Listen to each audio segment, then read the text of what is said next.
नमस्कार दोस्तों, आपका स्वागत है। आज हम एक लड़के की कहानी को देखने वाले हैं। ये जो लड़का था वो दिन में आधा घंटा से 1 घंटे तक ध्यान करता था।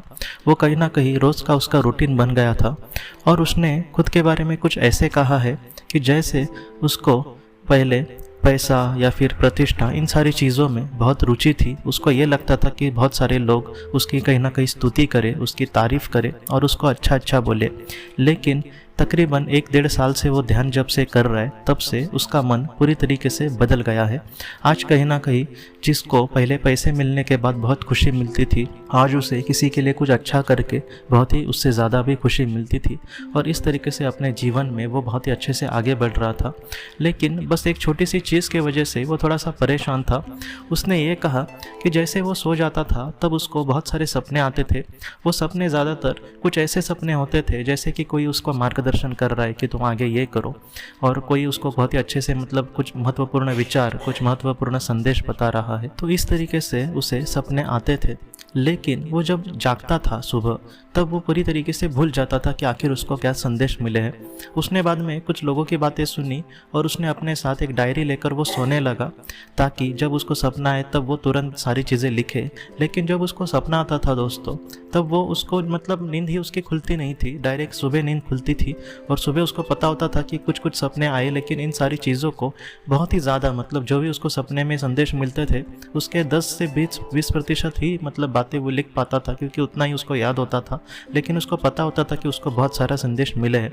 ऐसे वक्त में उसको कुछ भी पता नहीं चला कि आखिर वो क्या करे। तब उसकी मुलाकात एक क्षेत्र के ही एक दूसरे इंसान के साथ हुई और उस इंसान ने उसको ये बोला कि तुम कहीं ना कहीं सोते समय प्रार्थना करो कि तुम्हें अपने जीवन में जो भी महत्वपूर्ण संदेश मिल रहे हैं, हाँ हो सकता है कि तुम्हारे लिए बहुत ही ज़्यादा महत्वपूर्ण संदेश हो, तो ऐसे संदेश तुम बहुत ही अच्छे से नींद के बाद भी याद कर सको, इस तरीके से तुम प्रार्थना करना।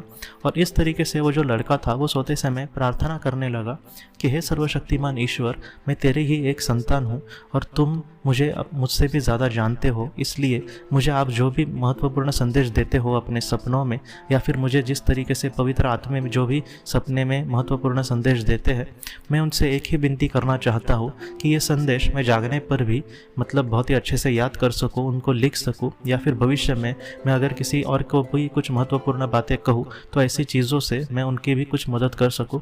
तो इस तरीके से 1 से 1.5 महीना उसने प्रार्थना की और बाद में उसको कहीं ना कहीं रियलाइज़ हुआ दोस्तों कि वो जागने के बाद वो सारे संदेश उसको पूरी तरीके से याद होते थे और इसमें उसने बहुत ही अच्छे से मतलब काबिलियत भी हासिल की। और इस तरीके से दोस्तों उसकी जो प्रॉब्लम थी वो दूर हो गई और एक अच्छी वो ज़िंदगी जी रहा है। और कहीं ना कहीं वो लोगों को काउंसलिंग भी करता है, जो लोग अपने जीवन से हताश होते हैं तो ऐसे लोगों को वो बहुत ही अच्छे से मार्गदर्शन करता है।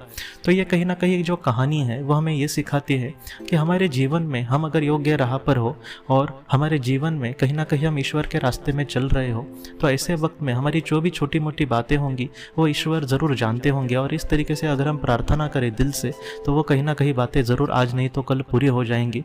सबसे पहले हमें योग्य राह पर चलना ये महत्वपूर्ण होता है और यहाँ पर हमारी मानसिक तैयारी जो है वो सबसे ज़्यादा महत्वपूर्ण लगती है, क्योंकि पहले जैसे उस लड़के को पैसे और प्रतिष्ठा में ही मतलब सच्चा सुख लगता था, तो ऐसे वक्त में वो ईश्वर से कुछ मांगता तो शायद उसको नहीं मिलता।